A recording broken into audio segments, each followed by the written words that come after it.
দারুল বানাত বালিকা মিশন পশ্চিমবাংলার জেলা বীরভূম নলহাটিতে গড়ে ওঠা এক অনন্য শিক্ষা প্রতিষ্ঠান, যেখানে এক ছাদের নিচে আপনার কন্যার জন্য আধুনিক ও দিনী শিক্ষার সমন্বয় ঘটিয়েছে। যেখানে প্রথম শ্রেণী থেকে দ্বাদশ শ্রেণী পর্যন্ত পশ্চিমবঙ্গ উচ্চ শিক্ষা পর্ষদের সম্পূর্ণ সিলেবাস ভিত্তিক পড়ানো হয়। একই সঙ্গে একই ছাদের নিচে হাফেজা ও আলেমা হওয়ার সুবর্ণ সুযোগ। উচ্চ মাধ্যমিক শেষে অভিভাবকের ইচ্ছায় মেয়ে হতে পারে ডাক্তার, ইঞ্জিনিয়ার বা শিক্ষিকা। এখানে 4 বেলা স্বাস্থ্যসম্মত খাবার, প্রত্যেক শিক্ষার্থীর জন্য পৃথক পৃথক বেড, ক্লাসরুম, এছাড়াও পানীয় জলের ব্যবস্থা রয়েছে। সম্পূর্ণ ক্যাম্পাস সিসিটিভি নিরাপত্তাতে আবৃত। এখানে মনোরম শান্ত পরিবেশে শৃঙ্খলাবদ্ধ আদর্শে গড়ে তোলা হয় দক্ষতা। আপনার কন্যাকে নিরাপদ, মর্যাদাপূর্ণ ও সুশৃঙ্খল শিক্ষা পরিবেশে বড় করে তুলতে আজই যোগাযোগ করুন স্ক্রিনে দেওয়া নাম্বারে। দারুল বানাত বালিকা মিশন। আমাদের যোগাযোগ নাম্বার 8926913607। এছাড়া আমাদের হোয়াটসঅ্যাপ নম্বর 7550999603। আমাদের ভিজিট করতে পারেন ওয়েবসাইটেও। আমাদের ওয়েবসাইটের ঠিকানা www.dbia.in।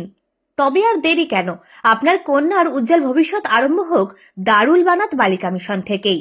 দারুল বানাত আইডিয়াল একাডেমি হাওড়া থেকে বীরভূমগামী যে ট্রেনগুলো শান্তিনিকেতনের পরে রামপুরহাট স্টেশনের পরে নলহাটি স্টেশনের প্ল্যাটফর্মে নেমে খুব বেশি হলে 3 থেকে 4 মিনিট হাঁটা পথ, না হলে টোটোতে এসে পাথরকলপাড়া জল ট্যাঙ্কির কাছে, ঠিক পাকুড় থেকে ওই মালদার সাইড থেকে যারা আসবেন পাকুড় স্টেশনের পরে মোরারইর পরে নলহাটি স্টেশনে নেমে সেম পাথরকলপাড়া জল ট্যাঙ্কির কাছে দারুল বানাত মিশন।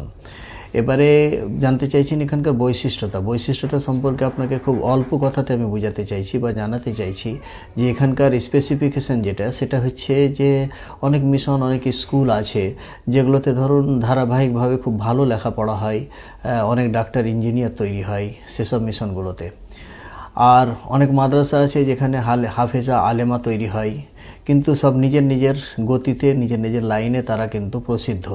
দারুল বানাত এমনই একটা সংস্থার নাম যেটা এখানে পড়া একই ছাদের নিচে একটা মেয়ে পড়া শেষ করার পরে এখানে ক্লাস 1 থেকে নিয়ে উচ্চ মাধ্যমিক পর্যন্ত পশ্চিমবাংলা গভর্নমেন্টের যে সাবজেক্টস বা সিলেবাস, মধ্যশিক্ষা এবং উচ্চশিক্ষা পর্ষদের যে সিলেবাস, সেই সিলেবাসকে ফলো করে পড়া হয়। যদিও ইংরেজির উপরে কিছু বিশেষ গুরুত্ব দেওয়া আছে এখানে, তো সেই সিলেবাসকে ফলো করে একটা মেয়ে যদি সে মাস্টার হতে পারে পরবর্তীতে, বা জয়েন্টে বসে ডাক্তার হতে পারে, বা জেইতে বসে আপনার ইঞ্জিনিয়ার হয়, বা উকিল হয়, ব্যারিস্টার হয়, তো নিশ্চিত রূপে জানবেন যদি দারুল বানাতে পড়েছে তো সে একটা ডাক্তার হওয়ার সাথে সাথে সে একজন হাফেজা বা কারি বা আলেমা, একজন মাস্টার হওয়ার সঙ্গে সঙ্গে, মাস্টারনি হওয়ার সঙ্গে সঙ্গে, প্রফেসর হওয়ার সঙ্গে সঙ্গে সে যেন একজন হাফেজা বা আলেমা, যদি দারুল বানাতে সে পড়েছে। দুই শিক্ষাকে আমরা একই যোগে সমন্বয় ঘটাবার চেষ্টা করেছি, এটা আমাদের প্রয়াস। আল্লাহ তাআলা সাকসেসও করছেন এবং এগিয়েছেও। এই বছরই তো আমাদের দুখানা হাফেজ ক্লাস 9-এ পড়ে, দুখানা হাফেজা তারা কমপ্লিট করলো। স্কুলের সাবজেক্টেও মাশাআল্লাহ ভালো র্যাঙ্ক, ভালো নাম্বারে পাস করে এবং আমাদের এখানে হিফজ কমপ্লিট করেছে।